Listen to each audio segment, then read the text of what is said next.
Deixa eu concluir aqui, porque tem coisa boa aqui ainda. Então, aparecem 3 sons aqui no verso 16. Primeiro, aleluia, expliquei já, a palavra é de ordem. Por isso que a ressurreição, que a palavra é de ordem, quem vai dar ordem é quem tem poder para fazer isso. Tá? E nós entendemos porque temos fé e temos esperança no Senhor Jesus. Porque assim, como Jesus ressuscitou, Deus trará com ele. Verso 16, e com voz de arcanjo. Voz de arcanjo, meus amados irmãos. Há algumas ideias sobre por que aparece a voz de arcanjo. Não é muitas vezes você vai encontrar a palavra arcanjo na Bíblia. Mas, por exemplo, no livro de Daniel, capítulo 12, verso 1, diz que o arcanjo é um dos príncipes de Israel. Tá? Há uma explicação de um camarada chamado William Black. Ele diz assim que a razão de aparecer a voz do anjo, o Miguel ele se destaca entre os anjos. E quando Jesus ele falou que ele voltaria, que perguntaram para Jesus quando isso aconteceria, de acordo com Mateus capítulo 24, verso 36, Jesus disse assim: ó, desse dia e hora ninguém sabe, nem os anjos sabem, unicamente o meu Pai. Então, esse fato arrebatamento da igreja, nem os anjos sabem quando isso vai acontecer. Aí ele deduz que os anjos vão ficar sabendo nessa ocasião. E um dos anjos que vai aparecer, e através da sua voz vai aparecer, é o arcanjo Miguel, pode ser uma das coisas que não pode ter mais anjos como representante que realmente naquele momento que eles esperam, e todos esperam. Porque há mistérios são revelados às classes angelicais, como diz Paulo, em Efésios, e pode ser essa razão porque aparece a voz do arcanjo. Mas existem outras ideias. Tá? E o terceiro som, trombeta de Deus. Determina o verso número 16. E com trombeta de Deus, e os que morreram em Cristo ressuscitarão primeiro. A trombeta, meus amados irmãos, ela tem vasto ensinamento da Escritura em relação à trombeta. Por exemplo, quando você lê no livro de Êxodo, você vai ver no capítulo 19 que a manifestação de Deus, quando Deus se apresentava, havia toques de trombeta, anunciando essa manifestação, essa chegada de Deus. Embora nem todo mundo tinha esse privilégio, era mais Moisés, mas todos sabiam quando Deus se apresentava. Você vai ver depois no capítulo 19 e o verso 16 a 19, e eu conheço. Mas existe uma analogia para alguns que eu acho interessante sobre a trombeta de Deus.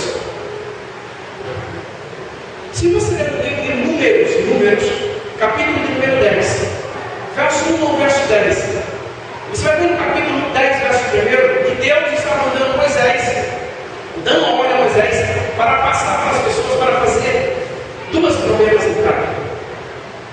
E essas trombetas tinham funções de suma importância de acordo com a vontade de Deus. Uma das trombetas, por exemplo, quando o povo chegava e eles acampavam naquele deserto, cada imensidão de pessoas, então tudo que acontecia tocava-se uma trombeta para o ajuntamento daquelas pessoas. O ajuntamento, preparação. E no verso 6 do capítulo 10 fala que uma das trombetas se tocava para a partida do povo. Ou seja, o tempo já chegou desse acampamento. Agora toca a trombeta e o povo sabe, embora tenha outro sonido, não pode ter explicar a razão que ela vai tocar, não quero tocar a outros 3 versículos, porque eu quero mostrar isso aqui. Mas há uma analogia interessante sobre isso. As 2 trombetas, uma tem a função de reunir as pessoas, mas a outra tem a função de fazer com que as pessoas partissem. E o povo era capaz de distinguir pelo som de um computador. Por exemplo, quando tocava primeiro, sabia que era para reunir, mas quando tocava, sabia que era para partir. E aqui indica, meus irmãos, que uma das trombetas de Deus na lugar está sendo tocada. Deus. E ela está sendo tocada por meio da igreja do Senhor, que é a agência do Reino de Deus, que tem a responsabilidade de propagar o Evangelho.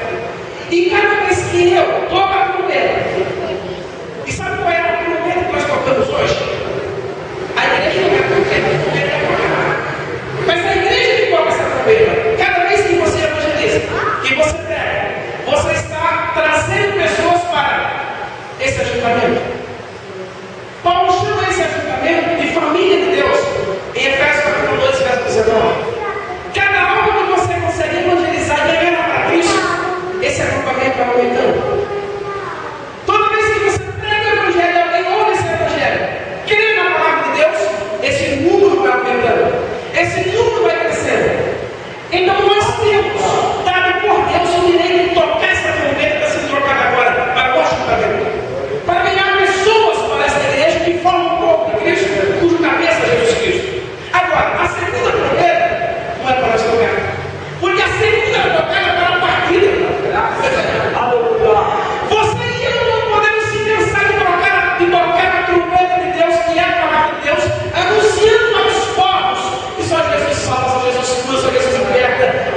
isso?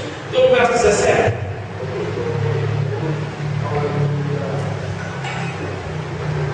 Depois nós, os que ficarmos vivos, seremos arrebatados. Agora, arrebatados, dizer, tirar com força, tirar ligeiro, rápido. Depois nós, os que ficarmos vivos, seremos arrebatados, juntamente com eles nas nuvens, a encontrar o Senhor nos ares, e assim estaremos sempre com o Senhor. O Senhor Jesus vem nos buscar. Ele vai dar uma ordem. Os que morreram Deus ficarão. A trombeta, meus amados irmãos, vai soar. Nós vamos partir até onde Jesus estava. Onde ele está? Na nuvem, não é isso?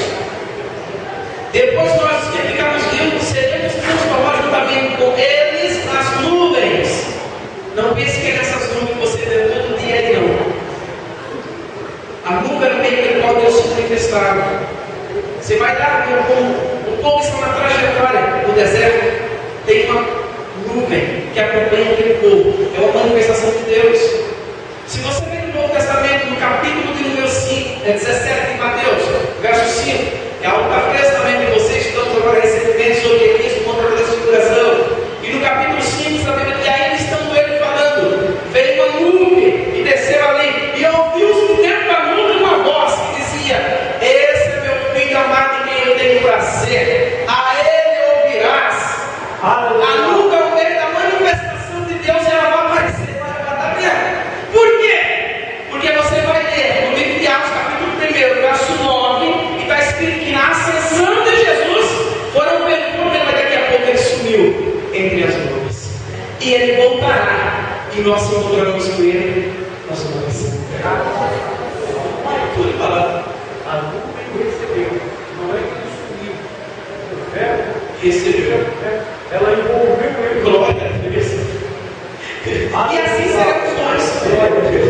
Não é? Não é o mesmo dos outros textos onde aparece uma manifestação de Deus. Glória a Deus. Agora vamos terminar o verso 17, porque esse verso ele termina de uma forma que é curiosa. Paulo diz assim: e assim estaremos sempre com o Senhor. Mas ele não diz